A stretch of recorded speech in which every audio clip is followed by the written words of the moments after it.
Muy buenas tardes para todos, mi nombre es Jorge Mario Pérez, soy estudiante de Filosofía de la Universidad Católica del Norte.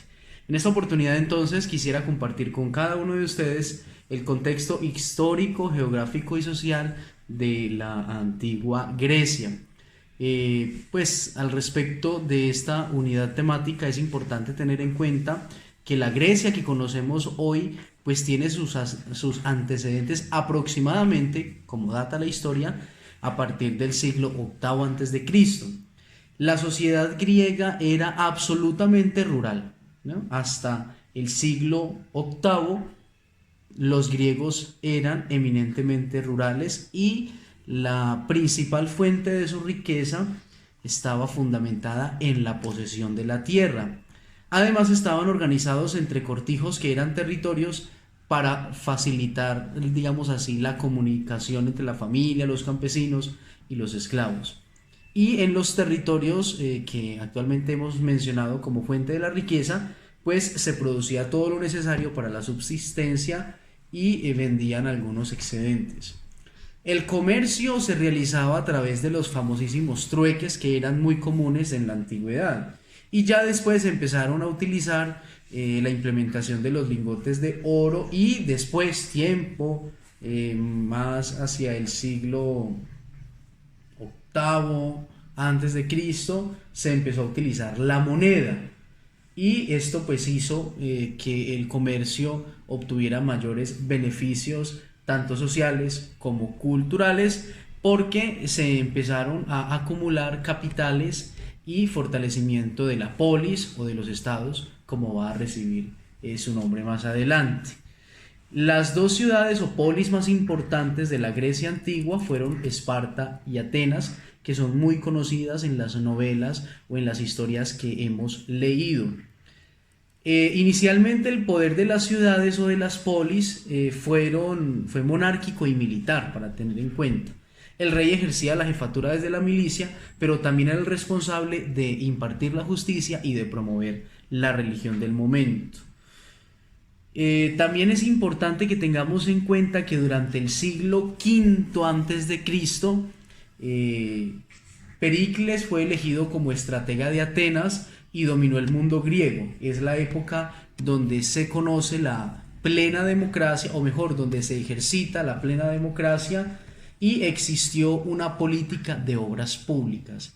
Los cargos públicos eran ocupados por sorteos y durante poco tiempo se empezó a pagar a través de los salarios.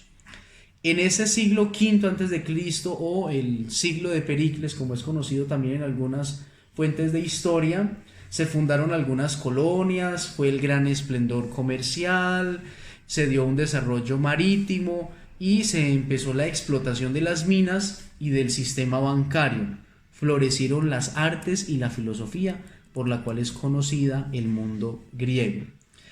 En el momento habían clases sociales, existían los nobles, los esclavos y los trabajadores libres. De ellos solamente a los nobles se les consideraba ciudadanos y solamente ellos, los nobles, podían participar en el gobierno. En el siglo sexto y séptimo, en la polis de Atenas, pues ya se empieza a tener algunas instituciones que constituían el aparato gubernamental, la administración y la justicia, la preparación y dirección del ejército, la elaboración de las leyes, el tribunal o la asamblea popular que aprobaban las leyes y el areópago que se encargaba de los asuntos religiosos y sobre todo las buenas costumbres del pueblo griego.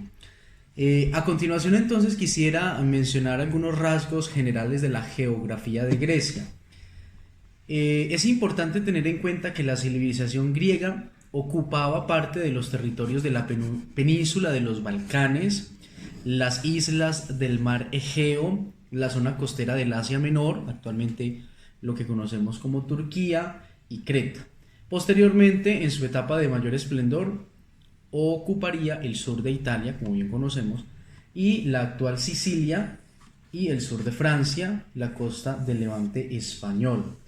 Su historia puede dividirse en tres momentos que son fascinantes. El primero, la época arcaica de los siglos VII al VI a.C., la época clásica de los siglos V y IV antes de Cristo y la época helenística, los siglos III hasta el año 146 antes de Cristo, cuando Corinto es tomado por los romanos y ya empieza entonces el poderío del Imperio Romano.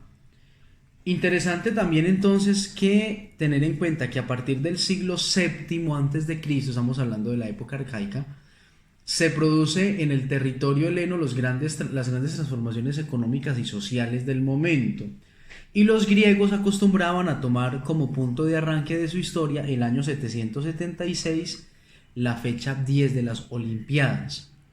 Pues las características físicas de Grecia, pues ya la sabemos: el relieve montañoso, la colonización por parte del mar Mediterráneo, y así poco a poco se fue conformando el imperio colonial helénico de ciudades-estados que mantenían su independencia a nivel político y económico, pero que estaban unidas por dos cosas muy importantes que no se pueden ignorar: el idioma y la cultura, o sea, las ciudades, con mayor preponderancia Atenas y Esparta.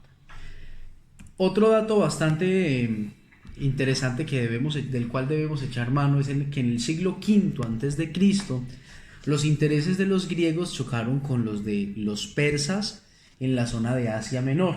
Entonces empiezan los grandes conflictos, lo que se llamó las guerras médicas.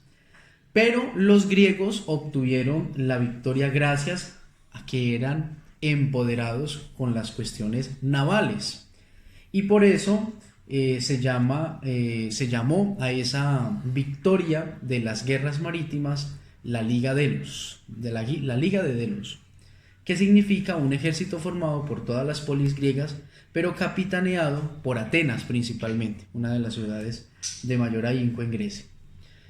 Cuando ya derrotan a los persas gracias a la guerra naval, los atenienses pues llevan por supuesto el triunfo. Y este hecho va a provocar la envidia de otra de las grandes ciudades de la Grecia antigua, que es la Esparta. Por supuesto, esto va a desencadenar nuevas guerras, entre ellos, desde luego, guerras civiles, que saldarán con el declive económico y político de todas ellas, lo que se conoció en la historia universal como las guerras del Peloponeso. En el siglo IV, el rey Filipo de Macedonia conquistará y unificará las dos ciudades, o los dos estados, o las dos polis, bajo su mandato, y posteriormente Alejandro Magno, hijo del rey Filipo, extenderá la cultura griega por su enorme imperio.